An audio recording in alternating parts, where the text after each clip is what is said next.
दोस्तों, वंदे मातरम। अक्सर ये चीज़ देखी जाती है कि जो भी अभिनेता ज़्यादा फीस लेते हैं किसी भी एक मूवी को करने की, और अगर वो मूवी फ्लॉप हो जाती है तो या तो वो उस मूवी के मेकर को थोड़े बहुत पैसे लौटा देते हैं, या फिर जो भी कोई उनकी अगली मूवी आने वाली रहती है उसके लिए अपनी फीस में कमी कर देते हैं कि चलो ठीक है भैया, इतने कम में हम कर देते हैं तुम्हारा काम। क्यों? क्योंकि इनकी पिछली मूवीज़ फ्लॉप हो चुकी हैं। अब ऐसे में अगर हम बात करें प्रभास की, देखिए प्रभास ने बाहुबली में जो जादू चलाया है उसका कोई सानी नहीं है, लेकिन वहाँ पर हमको एक बहुत बड़ा क्रेडिट देना होगा एस एस राजमौली को भी, जिन्होंने उस तरीके से उस मूवी को बनाया कि ये लोग मतलब चीज़ों को समझ पाएँ कि भाई आखिर चल क्या रहा है। लेकिन सबसे बड़ी बात यहाँ पर यही आ जाती है कि भाई आखिर आप किस तरीके से किस एक्टर को प्रेजेंट कर रहे हैं, ये भी मैटर करता है। बाहुबली की सफलता के बाद प्रभास के मतलब दिन दुगनी रात चौगनी उनको सफलता मिली थी। तो ऐसे में प्रभास की जो डिमांड थी वो सिर्फ साउथ इंडिया में ही नहीं बल्कि बॉलीवुड में भी काफ़ी ज़्यादा बढ़ गई थी।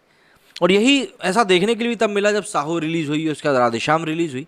लेकिन लोगों का दिल भी टूटा जब ये मूवीज़ उनकी कसौटी पर खरी नहीं उतर पाईं और प्रभास को इन दोनों ही मूवीज़ में पसंद नहीं किया गया। ऐसा नहीं कि इन मूवी ने पैसा नहीं कमाया, साहो ने बढ़िया पैसा कमाया, लेकिन उसके बाद भी मूवी लोगों को पसंद नहीं आई। और राधेश्याम में तो असलियत निकल कर ही सामने आ गई। मतलब अगर मूवी अपना बजट भी रिकवर ना कर पाए तो फिर क्या ही बोले। लेकिन इसके बाद भी ये खबर निकल कर सामने आ रही कि प्रभास अपनी आने वाली मूवी के लिए अभी भी 120 करोड़ रुपए चार्ज कर रहे हैं, जबकि ऐसे में अब उनको अपनी साख बचाने की ज़्यादा ज़रूरत है। बाहुबली एक्टर प्रभास को किसी परिचय की ज़रूरत नहीं है। प्रभास न सिर्फ साउथ इंडस्ट्री के बल्कि पूरे इंडिया के चहेते अभिनेता हैं। उनके जादू कश्मीर से लेकर कन्याकुमारी तक छाया हुआ है। आजकल बड़े बड़े डायरेक्टर और हाई बजट की फिल्में प्रभास का पीछा कर रही हैं। सारे रिकॉर्ड तोड़ देने वाली फिल्म बाहुबली द बिगिनिंग और इसके बाद द कंक्लूजन में प्रभास के करियर के लिए बहुत शानदार साबित हुई। बाहुबली करने के बाद प्रभास रातों रात स्टार बन गए, और स्टार बनने के बाद उनकी फीस भी रातों रात उसी तरीके से बढ़ भी गई। अपनी दमदार एक्टिंग से उन्होंने देश भर में अपनी पहचान बनाई और इस समय उनकी तगड़ी फैन फॉलोइंग है।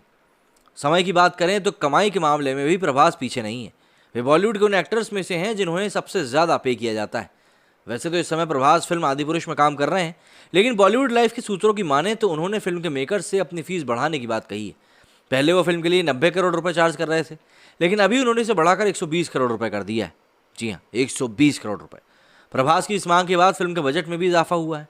पहले इस फिल्म का बजट 500 करोड़ रुपए था, लेकिन प्रभास की मांग के बाद इसका बजट लगभग 25% तक बढ़ गया है और ये इंडिया की सबसे महंगी फिल्मों में से एक होने वाली है।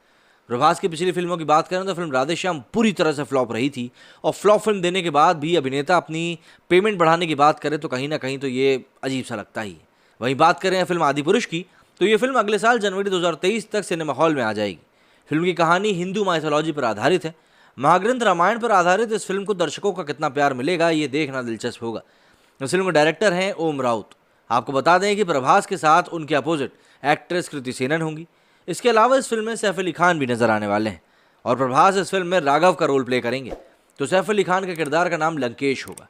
ये फिल्म हिंदी या तेलुगु भाषा में रिलीज़ की जाएगी। तो ये भी कह सकते हैं कि भाई ये मूवी भी पैन इंडिया मूवी होने वाली है। लेकिन इन सभी चीज़ों के बीच में जो चीज़ मैंने आपको शुरुआत में बताई फीस को लेकर, अगर एक्टर की मूवी नहीं चल रही तो कहीं ना कहीं उसका नैतिक कर्तव्य बनता है कि भैया मेकर्स का थोड़ा पैसा बचा लिया जाए और अपनी साख को भी थोड़ा ऊपर कर लिया जाए। लेकिन यहाँ पर प्रभास घोड़े पे सवार नजर आ रहे हैं। कहीं ना कहीं उनको ही पता है कि आदिपुरुष हिट होगी, क्योंकि आदिपुरुष की जो कहानी है, जिस पीरियड में वो सेट बताई जा रही है, कहीं ना कहीं बाहुबली को लोग इसमें ढूंढ ही लेंगे। और प्रभास में आजकल लोग हर मूवी में बाहुबली ही ढूंढ रहे हैं। यही कारण है कि राधेश्याम नहीं चली, और यही कारण है कि साहो में इतना एक्शन होने के बाद भी लोगों को पसंद नहीं आई। मेरे स्टूडियो में फिलहाल इतना ही। जय हिंद, जय भारत।